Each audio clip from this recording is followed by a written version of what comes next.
Well, now that we've looked into the future, it's time for today to take a step back, or maybe just a couple more steps than just one, and look into the past.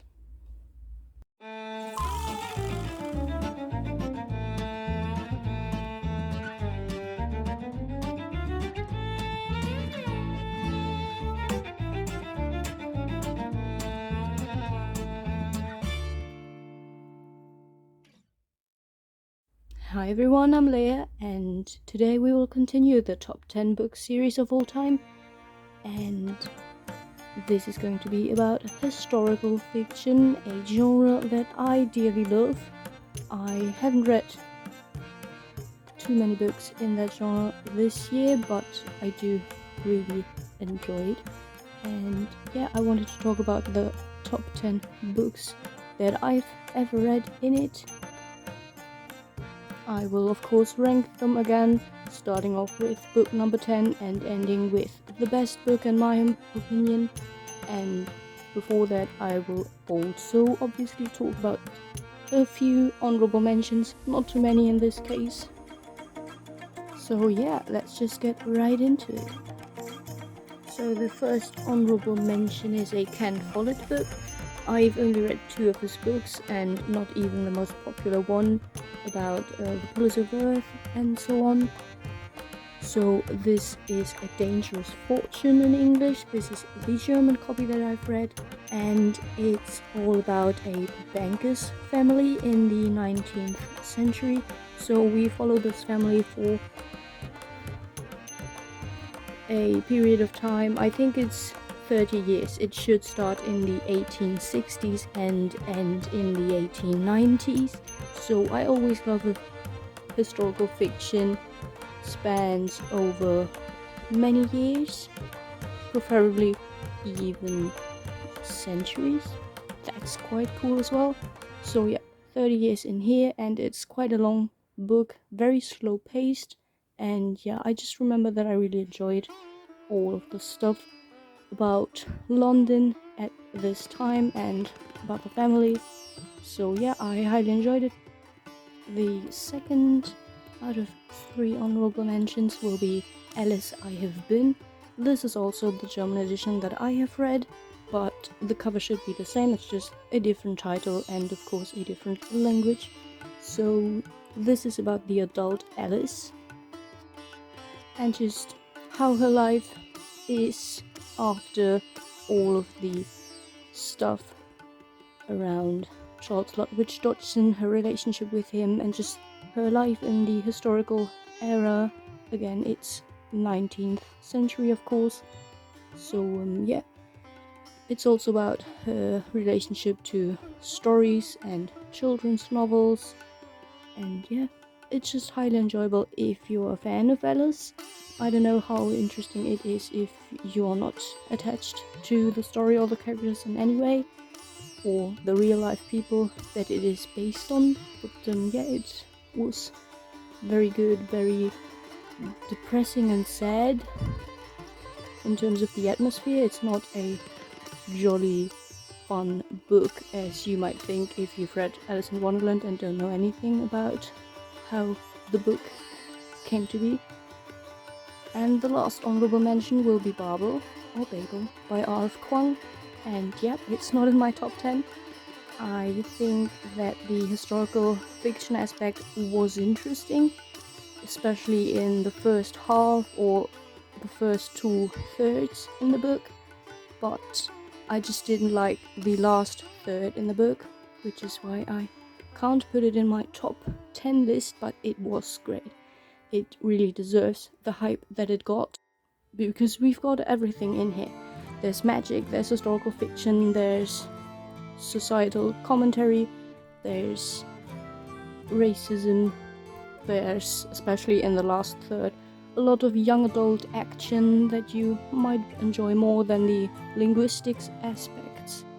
So again, this is set in the 19th century in Oxford this time, and it also talks a lot about Canton and just the relationship between Asia and Great Britain at this time, which was really interesting. Never read about it before, I think, So yeah, I really love the Asian stuff about it, and as I said, the linguistics stuff. I love the footnotes. I always really enjoy footnotes in books. Others might not, and yeah, I have studied linguistics, so it was really interesting to learn more about it in a different field, because I have no idea about Asian linguistics, and this was very much about it as well, but also about basic linguistics. So yeah, it's also about literature, great interesting characters, and yeah, the plot was interesting, but it's much more interesting for the historical fiction aspects and the linguistics aspects, in my opinion. The fantasy or the plot, or even the characters, weren't as great as that for me. So, the first book in my actual top 10 list, meaning it's the 10th best historical fiction book I've read, is All the Light We Cannot See by Anthony Doerr. This is a World War II story. I've read a lot of World War II stories. Well, not a lot, a couple of World War II stories. Like, I don't know, 5 years ago or something like that. And I don't know if I've read too many, but I'm just not really interested in that time period anymore. It feels like every book is kind of similar. So, yeah. But this one was great. There is a very, very tiny magical realism aspect as well in it, which was really cool. And it's written from two perspectives, I think. One is a French girl, and the other is a German soldier, I think. And yeah, the perspectives from the French girl were really cool. And World War II set in France is not something that I read about or have read about very often, so it was special in that way as well. And the writing was great. These pages didn't feel like, I don't know how many pages it is, but I flew through them, so that was great. And I think it was emotional as well, but I can't really remember. It's been a while since I've read it. And yeah, I'm really excited about the movie adaptation. It looked really promising, so I hope they did a great job capturing the atmosphere and the characters and the magical realism part. So yeah, we've got the synopsis right here if you're more curious about it, because I just don't remember much. So we have Marie-Laure Leblanc in Paris, near the Museum of Natural History, right? That was interesting as well, the museum stuff. There wasn't a lot about it in the book, but the things that were in it were really cool. And yeah, she's quite young when the Nazis occupy Paris, and they flee to some area, and yeah, she lives in a tall house by the sea. We've got a lot about that in this book. Her living there had some Anne Frank vibes as well. And yeah, there's a jewel from the museum that is going to be very important. And then we have the Germany stuff about Werner Pfennig. 10 years in the writing, oh my god. That is crazy. Intertwined secret radio broadcasts occurs a diamond a soldier's deepest doubts into a richly compelling package. Oh right, the radio broadcasts, I remember them. Yeah, that was cool. Moves with the pace of a thriller. Yeah, I said it, it's very fast paced. You fly through these pages. It's really amazing how the author was able to do that, because it is a very thick book. Okay, coming up at number 9 is 3.5 Hours by Robert Krause. I think it has not been translated into any other language, so that's a bummer, because it's really, really interesting. It takes place in the 1960s in Germany, right when the wall was built, which divided Germany into West Germany and East Germany. And we follow all kinds of perspectives from passengers on the train, and they have 3.5 hours to decide if they want to still be on this train and travel into East Germany, or if they want to get out before their actual destination to be able to live in West Germany. So that was so cool to see how the characters react on this and what they decide in the end, what they do. So we really have all kinds of people in there. We have a family with mother, dad, and 2 kids. We have a group of musicians, a band, and we have an old couple in there as well. So yeah, I remember these people the most. Oh yeah, and I think there was some kind of police officer and a woman with her trainee, like some gymnastics stuff. I think that was in there as well. And yeah, it's really interesting. I typically don't read from the 20th century a lot because I'm just more interested in much older historical times, but this one was so cool. Again, it's really fast paced and I think it's very emotional. And I mean, I am from Germany, so it's just even more interesting to me if it takes place in the place I grew up and I live in. So yeah, there's also a movie adaptation. I think it was good, but obviously the book was better. This also has really short chapters, like many of them are just 1 or 2 pages long, and then the perspective changes. And yeah, I think the whole book is about the people on the train. There's not a lot about what happened before they went on the train, and there's not a lot about when they will exit the train, wherever they leave. So yeah, the whole book just takes place in the train, which it's something that I just enjoy reading about.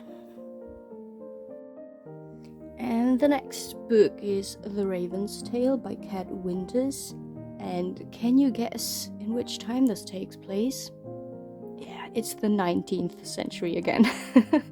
It seems like I just love that time period. But I mean, I love anything that takes place before the 20th century. So yeah, this is all about Edgar Allan Poe, which is so cool.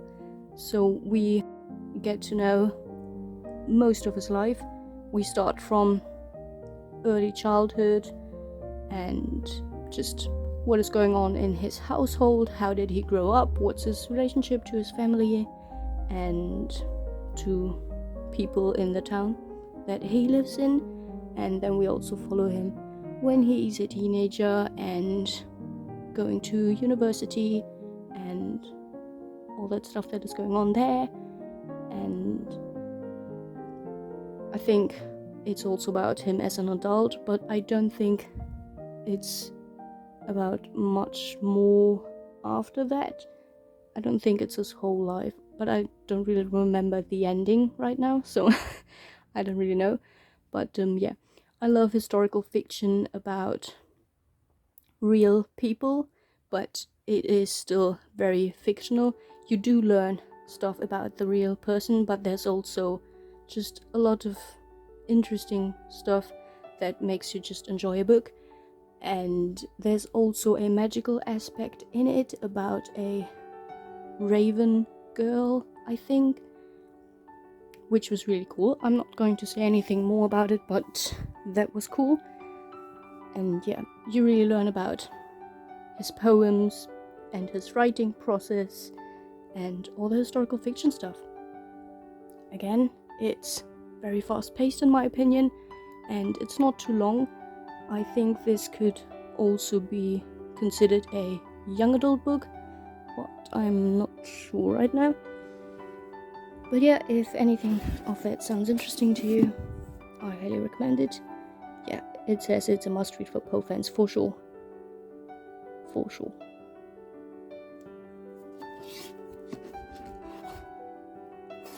And there were different perspectives as well. We have the perspective of Lenore.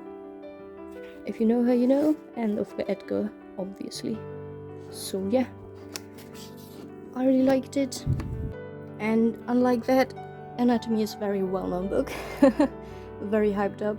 It's also young adult, set in the 19th century, of course, and follows a young girl, which is living in a quite wealthy household, and she's supposed to be married off to some guy, but she's not interested in that because her passion is medicine. She wants to become a doctor, and so she wants to pursue that instead of marrying someone.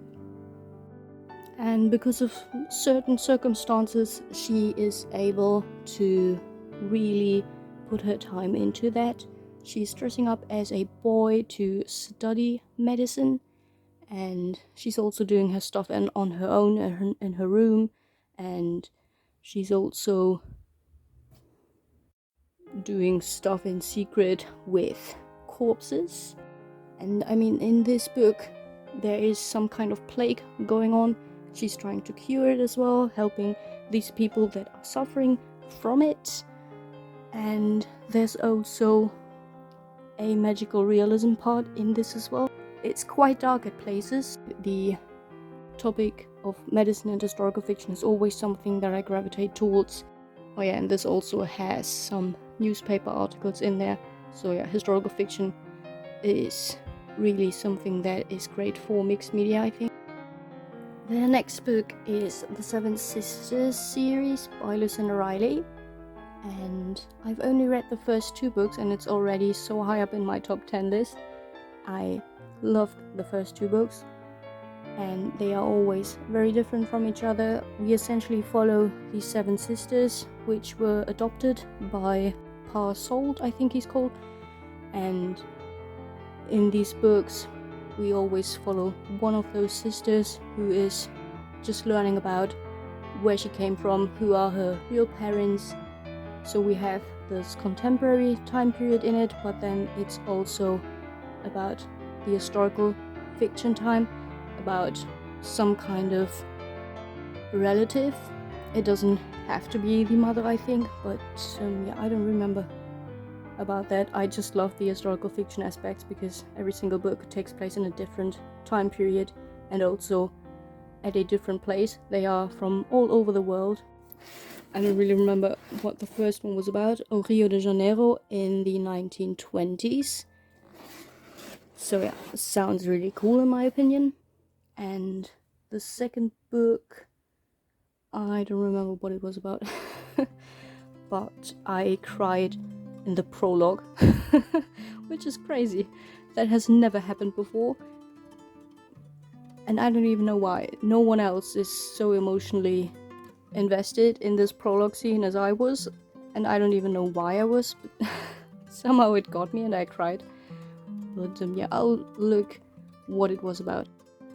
So the second book is about the 19th century, and it's about a Norwegian composer. Yeah, I love everything about that.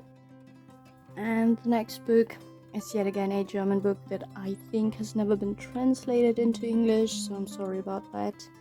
This is very special because it takes place in the 15th century in Asia, which is just something that's so interesting to me. And I think there are different perspectives in this as well, and we have all kinds of stuff in there. Really cool characters, really great atmosphere, amazing setting. There's war in it and high stakes, political stuff, and we have a warrior queen in it, which is just always great to have females fighting in books.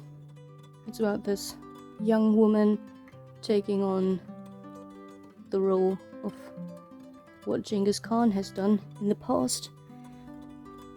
And yeah, it's just about fighting against the oh so powerful China. So yeah, it was really interesting to read about the queen of the Mongolian people, because that's just something that I don't know much about, and I really love the setting and the culture that we were able to learn from in this book.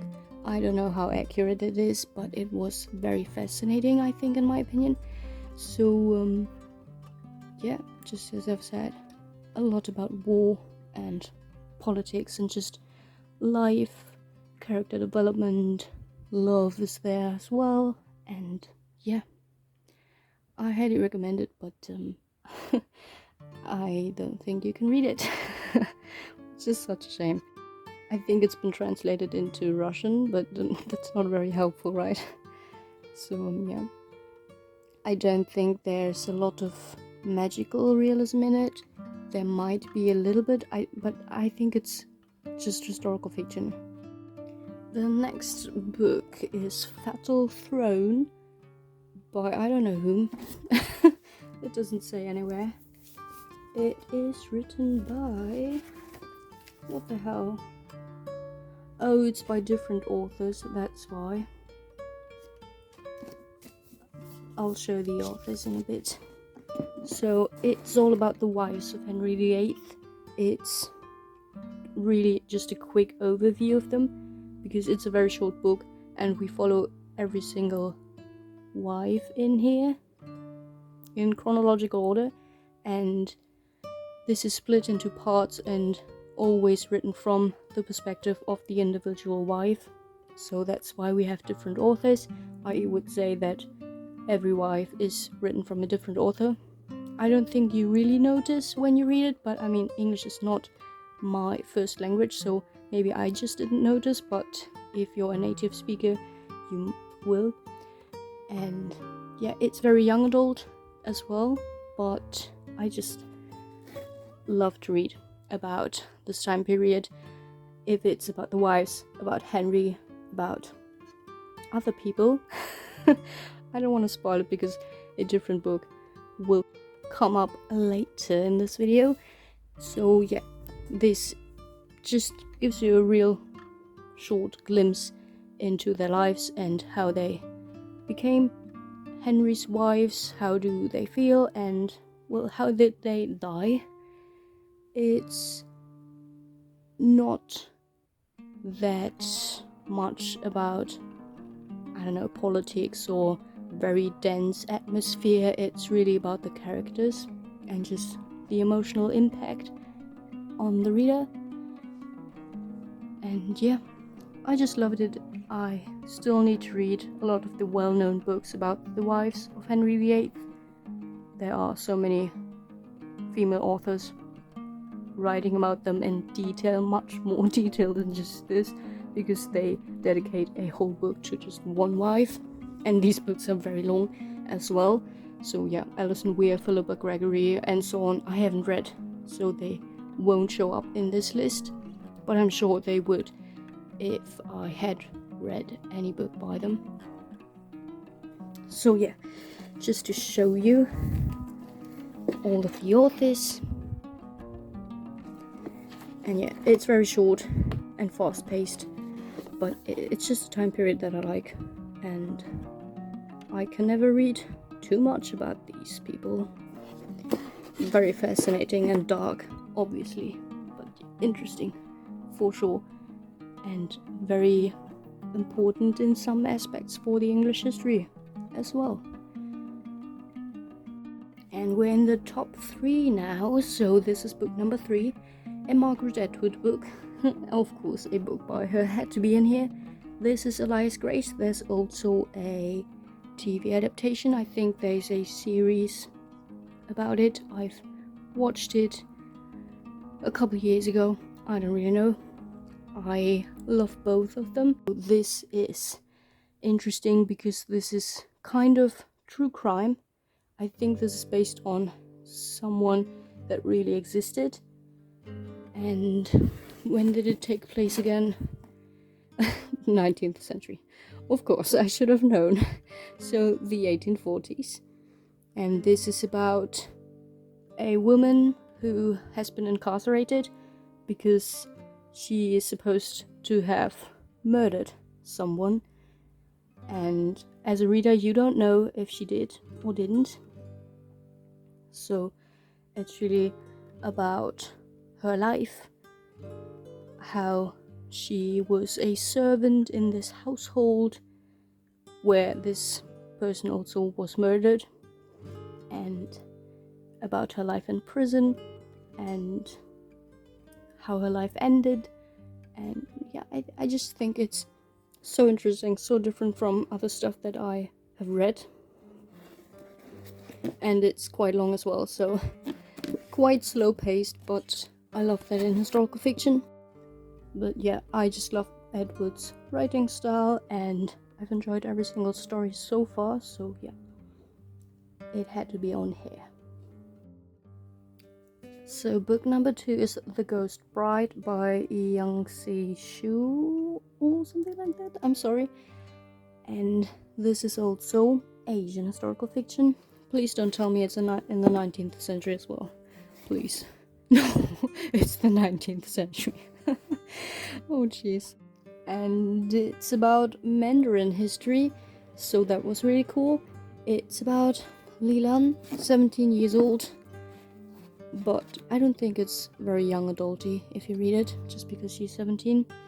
And she's to be married to this wealthy guy, and he dies. So that's not very fortunate. But then she is supposed to marry the ghost of this guy. I don't know if that's a common thing in Mandarin history. I think if this book is about it, and it really is very historical, especially in the beginning of the book, it's crazy. That's a crazy thing. But yeah, that's also how the fantastical plot comes into play in this book, because it is very fantastical as well. It's not just historical fiction, it has a lot about the underworld and ghosts in it, and that's always very interesting in Asian mythology, so I loved all about that as well. So we have mythology, fantasy, historical fiction. That's just 3 things that I adore in books. So that was really, really cool, and I didn't expect it. There's also a movie adaptation on Netflix, but I don't recommend it. It's very, very humorous, and this book reads very dark and atmospheric, and I don't think the adaptation really captured that, and the plot is also different in some aspects. So yeah, maybe if you didn't enjoy the book, check out the adaptation. Maybe you will enjoy it, I don't know. So yeah, let's talk about the best historical fiction book I've read. And it obviously had to be a Hilary Mantel book.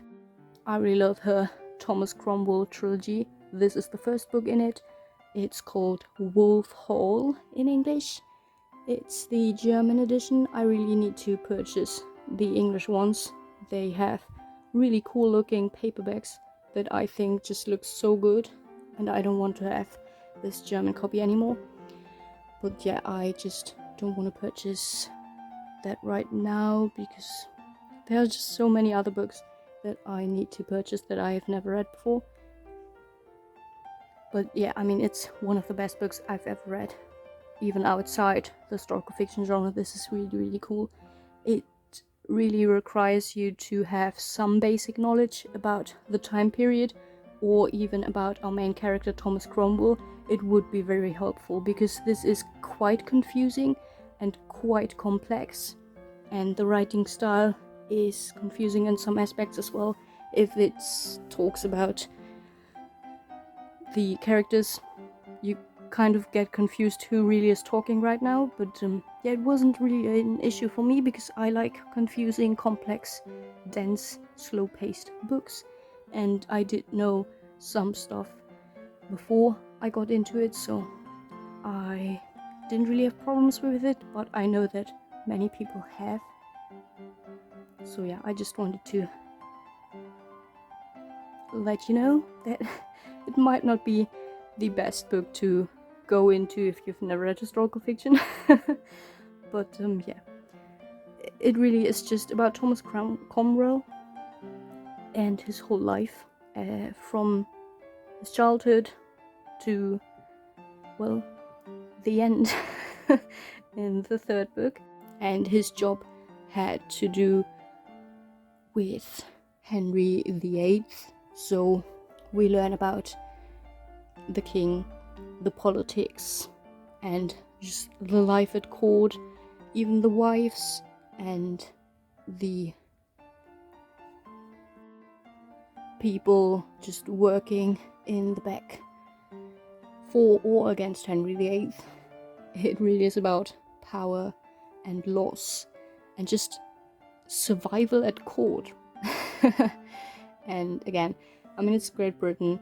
Henry VIII, so we know it's something that I just enjoy, and I love political stuff if it's done right, and if it's not too modern. I really don't want to read about politics in the 21st or 20th century. That's not really interesting to me, but in the past, I don't know why it's not an issue, but I really love it then, and I love it in fantasy novels as well. It's crazy, but that's just what I like. I don't have to explain it.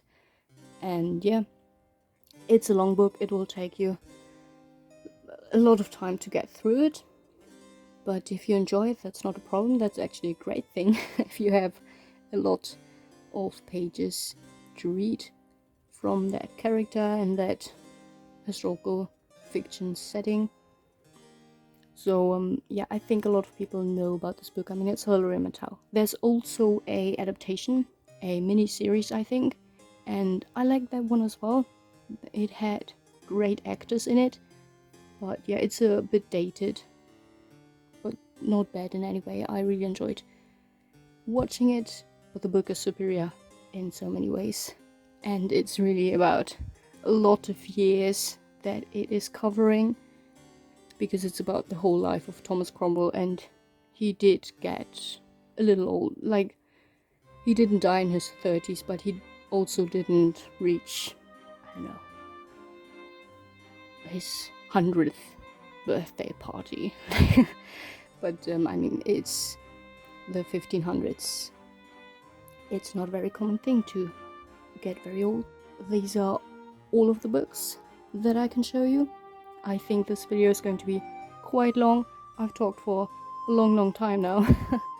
But yeah, let me know which historical fiction books are your favorite, and I'll see you in my next video.